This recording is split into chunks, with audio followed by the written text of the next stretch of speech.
Hello everyone, I'm Teacher Vicky, and for now we are going to talk about column writing tips and guidelines.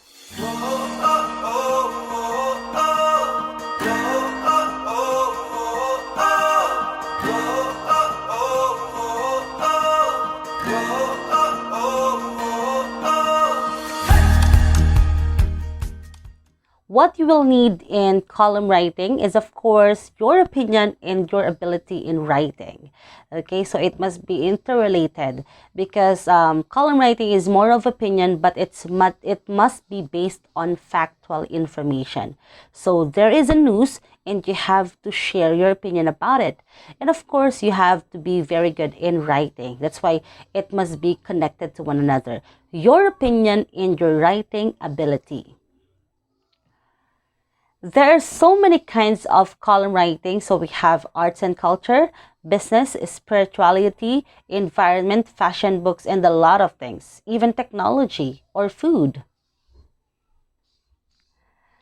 The first thing that you have to remember is your focus. Focus your column on one topic if possible. You can begin discussion of one issue to invite reactions. So make sure that your readers are clear about what they should be reacting to. So again, focus on one topic. The second one is the interest. Choose a topic that you think will interest your reader. So current issues usually work best. The third one is do your research. A good op-ed column presents a well thought out and researched and informed point of view. Number 4 is use unique ways of expressing yourself. So present your piece in a way that your readers want to continue reading, and of course, they will at least consider your stance or your point of view. Number 5 is grab your reader's attention. So op-ed columns don't usually follow standards in journalism. But then again, you have to catch your reader's attention. You may also include the quotation or maybe an example, anecdotal examples, and a lot of things that you will get your reader's attention. Number 6 is open. It's okay to open your piece with a short story or maybe a background of what you're going to say. But then again, do not forget that it's more of argumentative. You are about to argue about certain topic. Okay, and your opinion must be clear and of course must be logical. All right? Number 7 is, of course, you will need to edit or rewrite your column for clarity, structure, and of course for grammar or accuracy.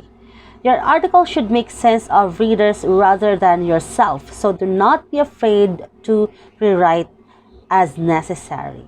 So there are other tips that I'd like to share with you. So the first one is, of course, you have to write with conviction. So what do you mean by this? So you have to put forward your opinion as something that you truly believe in.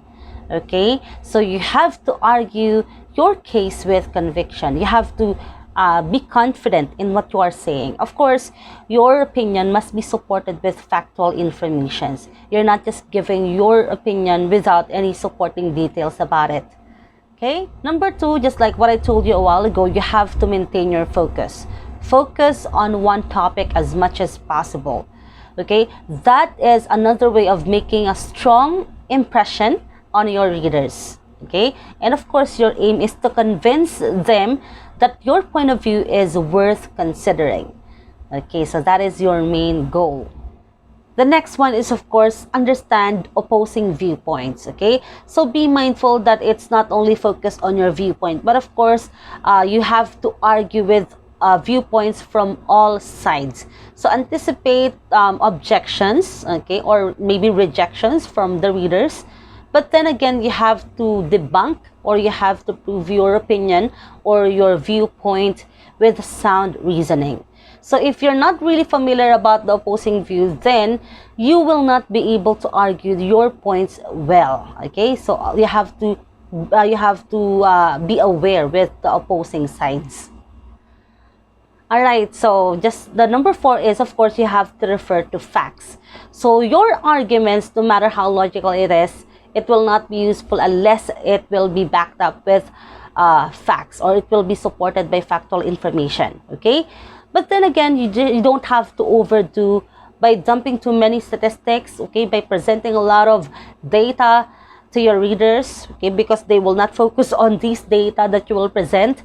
So just use facts from reliable sources, okay? Again, use facts and choose your facts from reliable sources. All right? All right. So number 5 is use analogies. Okay, so what's the purpose of using analogy or comparing a certain thing to a more familiar thing? Okay, why? Why do we need to compare? Because there are topics that are very difficult, very complicated to understand, and maybe technical. So all you need to do is make it simpler by providing a lot of analogies, okay? So it will be relevant and it will be understandable for the readers, okay? Number 6 is you have to be critical. So what do you mean by this? People like reading columnists who dare to criticize people or events in real life, meaning it's okay to name names as long as you're not doing any libel or you're not going overboard. So this works well to make your column an exciting read. So number 7 is do reporting. It's okay to write or write columns without any doing reporting, without being there in the same event. But then again, it's great if you're able to write a column and you can actually present yourself that you are there, at exact place, okay? Number 8 is, of course, you have to localize or personalize it. So how are you going to do this? You have to localize whenever possible by linking the story with your personal experience or with other experience, okay? And it really makes the story relevant, real, and memorable for the readers. Number 9 is, of course, you have to be passionate, okay? People like passion, right?